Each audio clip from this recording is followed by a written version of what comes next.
Hello and welcome to the Flicks Forum podcast, where each episode we go back and we look at a Netflix original film in the order of release.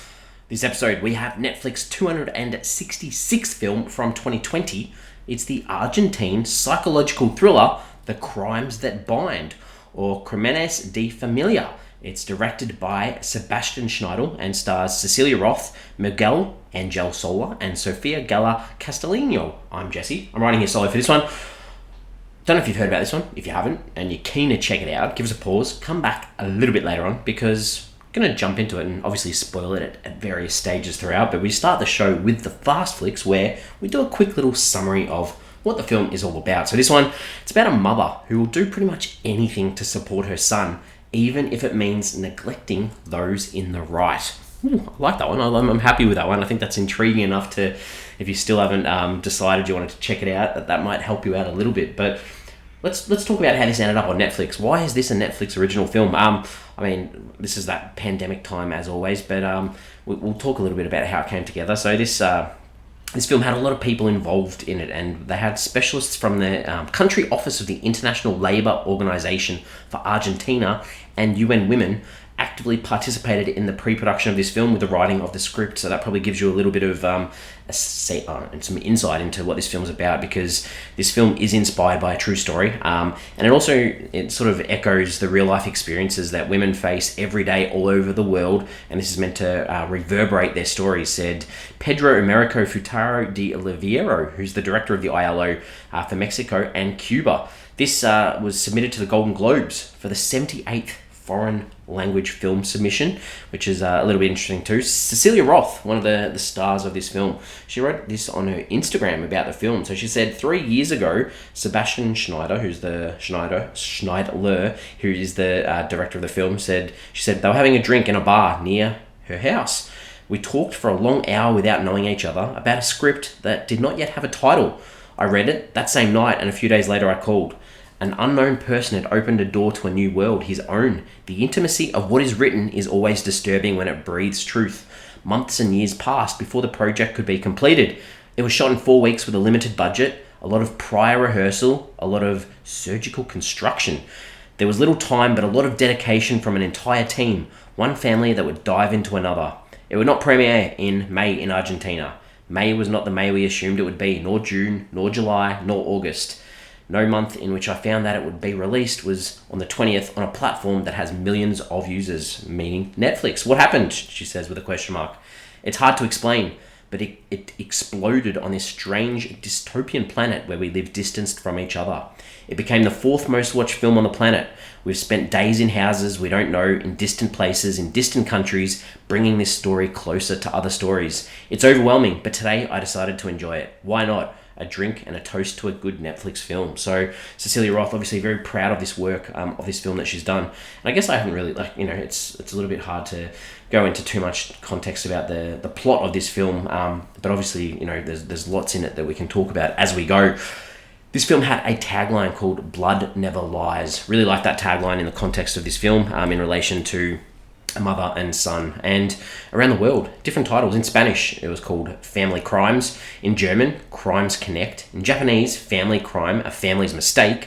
In Romanian, it was called The Shadow of Our Crimes. And in Swedish, it was called United in Crime. So lots to take away from all those different titles. All pretty good, to be honest, and all relate pretty closely to this film. As was sort of mentioned a little bit in that cross-translated Instagram post that I read out before, but this was released on the 20th of August 2020 on Netflix worldwide. It was filmed in and around Buenos Aires in Argentina and had 4 nominations at award ceremonies. I had 3 at the Platino Awards for, and I apologize for this, but Ibero-American Cinema, for Best Actor for Miguel Angel Sola, for Best Supporting Actress for Yanina Avila, and for Best Screenplay for Sebastian Schneider. Also, it was nominated at the Argentinian Film Critics Association Awards for Cecilia Roth for Actress in a Leading Role. There we go. So, a couple of good things there to hear from it. What are the critics and audiences saying about this film? Rotten Tomatoes sits on a 67%. That's on 6 reviews, so it's definitely fresh. Audience has it at 63%. That's on less than 50 ratings, though. So, still positive, I guess. On IMDb, it's got about 4,300 ratings. Sits at a 6.7 out of 10. So exactly the same as Rotten Tomatoes if we looked at the same equivalents. On Letterboxd, it's at a 3.2 out of 5 on nearly 4,500 ratings. Been logged by nearly 6,000 people though. So yeah, I guess positive, not massively positive, not negative. So what are my early thoughts on this one? For me, I think this is a film that stays with you. I like these types of films that stay with you. There's so much to think about throughout this film, even if the film is a bit slow and does drag at times, but it's well worth the watch, I think, to think about the horrendous impact of domestic violence, which this film does cover in quite a bit of detail. So let's talk about the characters. Alicia's our main character. She is a very, very complex character and a great performance in this role, I think, from Cecilia. This is a woman who only wants the best for herself and her kids. However, this does tint her vision of the world, I guess. And, she wants to see her grandson and almost replaces the grandson at times because she doesn't have him with her. And she does this by being over the top with Santi, who's their maid's son. And then with her own son, she won't believe that he could be a bad person and will happily pay bribes to play around with evidence for his safety from jail and things like that. And realistically, everything, it's all about her. Even when she's on stand to support Gladys, who is the family maid, she can't help but make this all about herself, and such a complex character and so well performed. Really enjoyed that character. I'll talk about Ignacio, who's a retired engineer, married to Alicia, still goes into the office. My interpretation is he goes into the office and continues with or off doing other things so he can have space from Alicia because she's becoming too overwhelming for him almost at this late stage in their life and their relationship. As a father, he wants his son to take responsibility for his actions because he understands the evidence and he wants his son to take a plea and admit to what he's done. And he knows that this is probably the best thing for his son. And he's sick of covering the mistakes of his son and also his wife too with helping his son in doing this. I guess then we talk about the son, Daniel. Daniel, the son of Alicia and Ignacio. He's on trial in this film for attempted murder and rape of the mother of his son, Marcella. She's been continually getting restraining orders against him, and he won't admit to them being divorced, only separated, a key sign of domestic violence, I guess. He's abused drugs and lost any work or employment that he's had, which included selling motorbike parts, so nothing too beneficial. And his angst is that his ex or his wife is preventing him from seeing his son, even though he probably doesn't deserve to, as we see throughout this film. Got to talk about Gladys, the family maid. And, she has this son, Santi, who I mentioned before. She lives in this household with Alicia and Ignacio. There are hints that she was abused by her father and then pregnant in this film from an assault. She's this representation of this generational abuse, neglect, and the inability for some in society to break the shackles and admit the wrongs that are happening in the world too. And Marcella, the other character that we talk about, who's Daniel's estranged partner. She was young when she met Daniel. She did her best to make things work. She worked 14 hours a day. She tried therapy with him. But we hear that she had to jump from a window with her son to get away from him. She's been stabbed. She's been threatened with a gun. She's been raped. And unfortunately, these are things that people have to face in real life, which is so horrible to see. And I know that this is a fictional film, but, to base these things on real life, it's just so sad that these types of things do happen in the world. The director, Sebastian Schneidel, 15 directing credits, all in Spanish, including the 2020 Netflix film, The Wrath of God, which we'll probably cover at some stage on this show too. But I did enjoy this film, but talking about some scenes, I guess it's hard to identify a lot of things that stood out or didn't stand out. I think to talk about things that I liked, I think that we see these constant cuts back to this corridor with the camera slowly getting closer and closer to the door as you see blood and mopping and just keeping the audience's mind knowing that this crime is something that we need to get to the bottom of. So I like that throughout the film. I think the dad, Ignacio, when he takes the stand in this courtroom scene, the scene was enough to get me questioning as to whether he was the father of Gladys' son, so maybe threw me off a bit or left it open for interpretation. I liked that, and I think the conclusion of this film, the last few scenes, they were great. Alicia sort of rejecting her son's phone calls, her doing the right thing and taking the police record that she'd bribed and bought back to Marcella so that she could take it to the DA, and then finally we see that she's actually invited to her grandson Martin's birthday party, so she gets a little bit of a resolution even though she's almost lost her son. I did say there'd be spoilers, but she can build a life with her grandson, so I liked that too.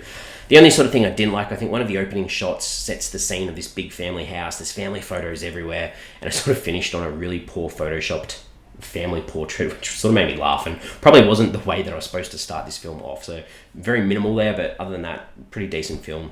What is this film trying to say? What are some themes, some ideas?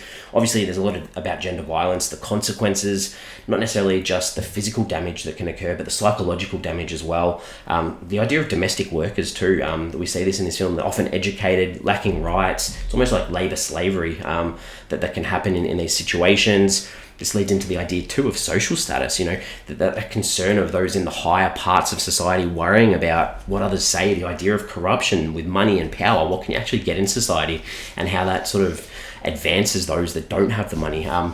Motherhood too, the idea of being a mother and the lengths that you go to protect your children or to keep your family safe. A mother's love can be blind. And doing the right thing for grandchildren too, almost like that extension of your own kids. And there was this line, if there's a will, there's a way. This film's left me with so much to think about. So lots to think about in this one. What else did I take away from this film? I think that the storytelling through multiple, literally it was multiple storylines throughout and very non-linear. And it sort of keeps you on your toes as the audience the whole time, trying to work out when and where you are as the audience, and sort of, it's a great effort in these two sort of crimes that we're looking at, or these two different instances, and the combination to two that crimes, these issues affect everyone. So I thought that was done really well. Questions, ponderings, ideas, thoughts. I don't have answers for necessarily, but the idea that did this film actually excuse Gladys from her crime?